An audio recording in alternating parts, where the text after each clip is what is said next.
Этому рецепту, наверное, сотни лет, а работает лучше современных микстур от кашля. Берем редьку, моем, срезаем верхушку и извлекаем мякоть так, чтобы стенки овоща оставались толстенькими, примерно 2 сантиметра. Теперь заполняем полость медом наполовину. И да, поместите редьку в глубокую посуду, ибо есть риск, что микстура выйдет из берегов.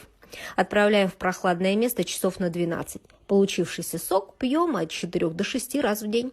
Детям даем по чайной ложке, взрослым по столовой.